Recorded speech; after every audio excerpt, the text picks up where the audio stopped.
So Fortnite has had a good amount of damage traps ever since season 1. So in this video, I'll rank all 7 of them from worst to best. But before I get into it, I'd appreciate it if you'd subscribe to help me assist our by the end of the year. Now without further delay, let's get into it. In 7th place is the fire trap from chapter 2 season 4, and this might be the most forgotten trap in history, and it's for a very good reason. It just wasn't very good.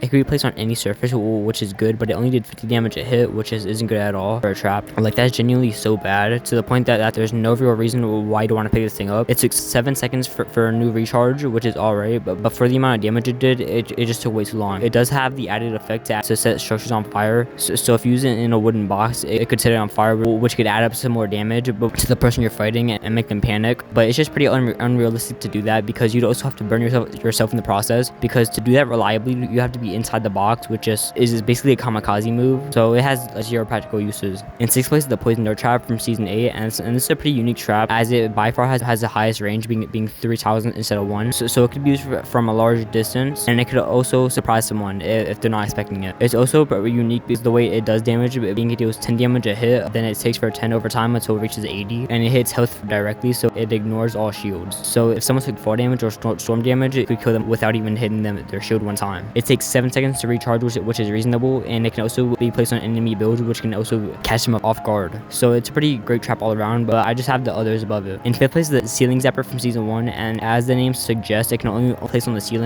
which is a pretty big downside, but I think the pros outweigh the cons here, as it deals a whopping 125 damage, so it can just obliterate someone and make them easy pickings, because they will be left with at most 75 health, and I mean, if you lose that fight, it's a skill issue at that point. It takes 12 seconds to recharge, which is very long, so that's another big downside. And when you place it down, it takes 3 whole seconds to charge up, so if you use it after boxing someone, it pretty much will never work. It takes way too long to use, so it's a lore kind of trap instead of a box kind of trap, but it can still be useful because of how much damage it does. In 4th place is the wall dynamo, and as the name suggests, it can only be placed on the walls, and I feel like it's more useful to only be on walls than the ceiling, because walls are much more common, and also it can be hid behind doors to make them less visible, and that's literally the only difference between the ceiling zapper and the wall dynamo. Everything else is identical, so there isn't much else to say. In 3rd place is the mountain turn, and this is a very unique trap, as instead of being a trap that goes off when someone steps into range, and instead it acts as a mountain machine gun, and it deals a ton of damage. It deals 40 damage a hit, which is insanely strong. It does 55 damage to structure, so it can fire through builds with no difficulty. It also has an insanely high fire rate of 7, so it shoots very fast. When it first came out, it was pretty much impossible to hit someone who was on it, but it was since changed to be easier to hit someone on it. But you're still decently covered from the front, and it has a cooldown speed of 5 seconds, which is pretty slow, but for how fast and strong it is, it's pretty reasonable. Overall, this thing is great and has no real downside besides being vulnerable from the back. In 2nd place is the Zap Trap, and this is unique as it doesn't go in your trap slot, and instead it is a throwable trap, and it appears on whatever structure it hits, and that includes enemy builds. It can be extremely useful as it deals 50 damage a hit, and while that is pretty weak for a trap, the ability to latch onto other people's builds and catch them off guard with a zap that deals a decent amount of damage is just great. It also has a pretty short cooldown speed of 2 seconds,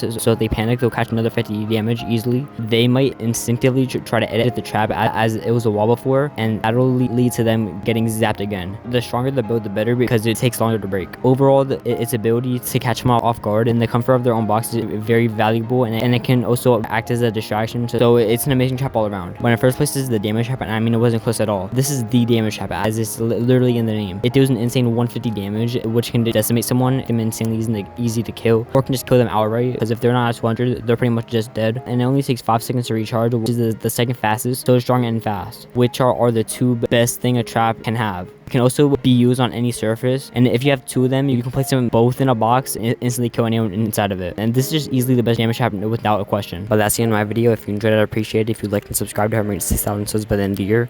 Also, comment on the video in the future. And lastly, Cash Henry has some extra money you can get, but that's not funny. Goodbye.